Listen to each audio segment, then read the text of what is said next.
Good morning. I'm Daniel Teper. I'm the founder, chairman, and CEO of Immune Pharmaceuticals.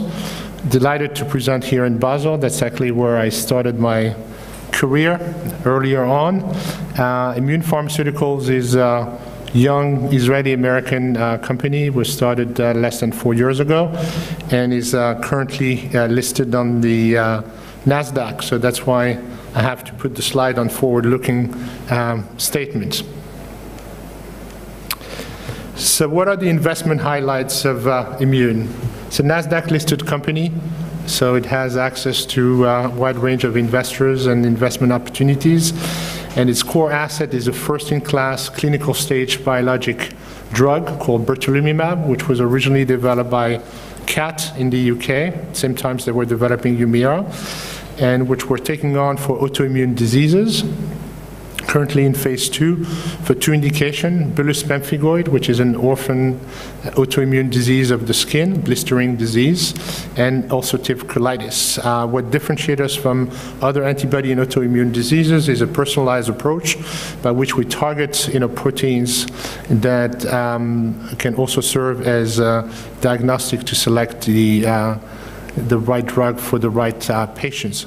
So we, although we have a broad portfolio, which I will share with you in a minute, we focus on bertoluimab and other antibody assets that we have in the pipeline. As I said, we listed on NASDAQ last August, and we have a number of milestones, potential milestones in the next, I would say, 3 to 12 months.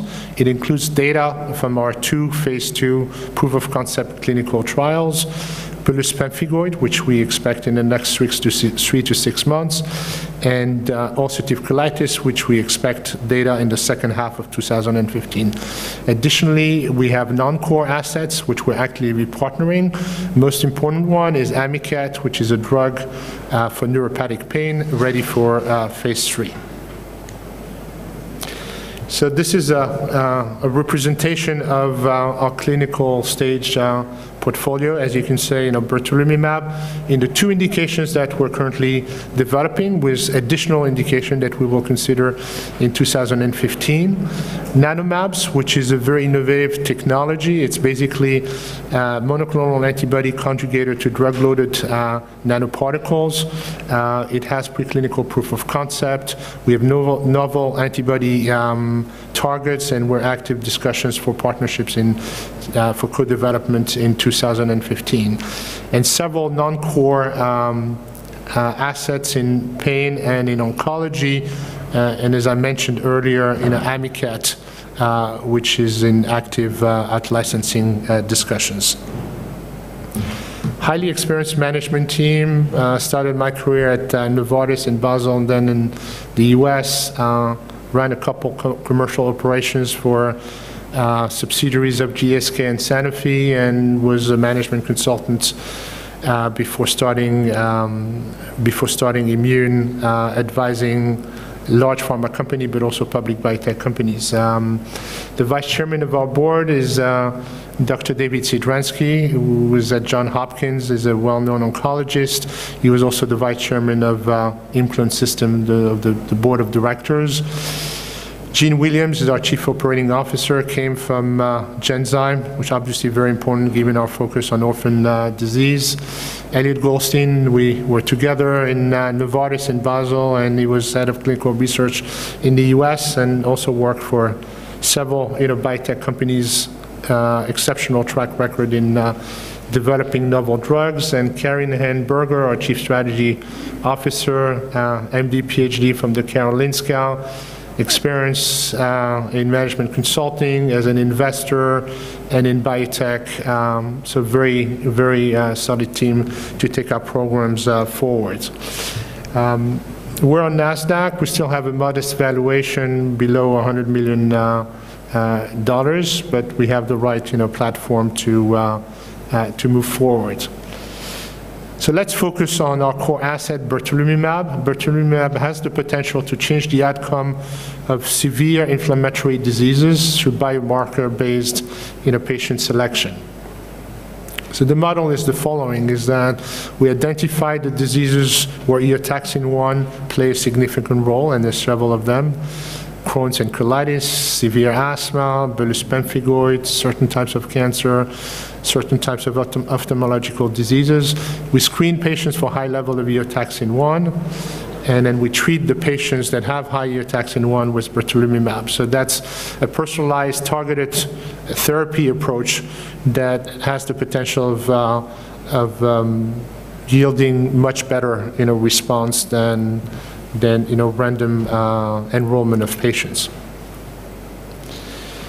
Let me now talk about bullous pemphigoid. It's a horrible disease, not very well known. The IPPF, which is the patient organization, came to us and said that bertoluimab is a drug that you are developing that targets eotaxin-1, which plays a major role in the disease. So on that basis, we talked to a number of the key opinion leaders, and we designed a development program. But who are the bullous pemphigoid patients, and what do they risk? There's about 30,000 patients in North America and Europe, which is about the size of number of patients that you have in cystic fibrosis. It's primarily in patients over 60. As you saw in the picture before, it's terrible disease with blisters covering large area of the body. If left untreated, you have risk of severe infections, and overall you have a mortality risk which is 2 to 3 times patients the same age following the initial diagnosis. It's currently treated by high-dose corticosteroids, and why are corticosteroids not the right answer for those BP patients is that although you obtain initial control with very high dose 1 milligrams per kilogram and high potency topical steroids, you don't achieve long-term control. You have relapses as early as 3 months. Patients experience, 75% of patients experience very severe side effects from the steroids. Mortality is higher, not just because of the disease, but also because of the consequences of adverse events of the steroids. And right now, there's very few alternatives to steroids. So there's clearly a need for safer, better, targeted treatments. From a mechanistic standpoint, eosinophils, white blood cells, are predominant in bullous pemphigoid, particularly in the severe cases, in I would say 75% of the patients. Following the autoimmune injury, you have secretion of a pro-inflammatory protein called eotaxin-1, which regulates the migration of the eosinophils to the derm. Those eosinophils release proteases which are responsible in part for the formation of blisters. So neutralizing eotaxin-1 is an important step in controlling the disease. And that's what bertoluimab does. It specifically binds to eotaxin-1, and in preclinical models in the monkey, it was shown that bertoluimab reduced eotaxin-1 mediated dermal inflammation. So this is the ongoing phase 2 proof of concept trial. It's an open label trial with 10 to 15 patients. The endpoints are very well calibrated. There's the bullous pemphigoid disease area index. It's essentially a reduction in the existing blisters and no formation of new blister, but we're also looking at tapering down the use of oral corticosteroids to a very minimal dose. So based on positive outcome of this trial, which we expect in coming months, we may have the opportunity of moving directly to pivotal phase 3 trial. So our goal is to control the disease early on, to allow for maintenance and no relapse of the disease. It's a simple development. Initial proof of concept in 10 or 15 patients. Phase 3 estimated 60 to 80 patients. Potential to be commercialized in late 2016, 2017. The company strategy is to take bertoluimab in that indication all the way to approval and to self-commercialize based on the experience that the management team has. So let's talk about some of the other indications. There's a lot of science supporting targeting eotaxin-1 and bertoluimab. as a therapeutic agent. Some of the major papers appeared in Nature in 1996. Luster, Rothenberg, and others at Mass General, published on the role of eotaxin in respiratory and GI inflammation. And there's another major paper specifically in GI inflammation that, Rothenberg, published in Nature Immunology in 2001. I mean, it takes time to go from the science to the clinic, but an NIH study in 2013 by Wilson Coburn and their team at Vanderbilt showed that out of 42 cytokines, eotaxin-1 and particularly tissue eotaxin-1 correlated with the severity of the disease.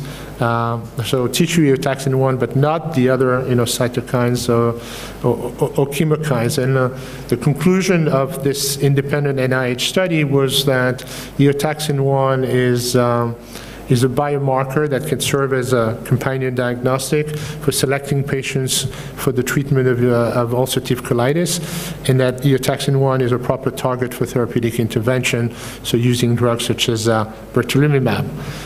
So that supports the phase 2 proof of concept in ulcerative colitis. It's a double-blind, placebo-controlled trial in 42 patients. 2/3 of the patients on bertoluimab, 1/3 on placebo. It's moderate to severe patients with a Mayo Clinic score of between 6 and 12, high eotaxin-1 tissue levels of eotaxin-1. The endpoint, the primary endpoint is the clinical response, so the UC Mayo Clinic Index. This is what the FDA and EMA use for approval of drugs, so this is the validated endpoint.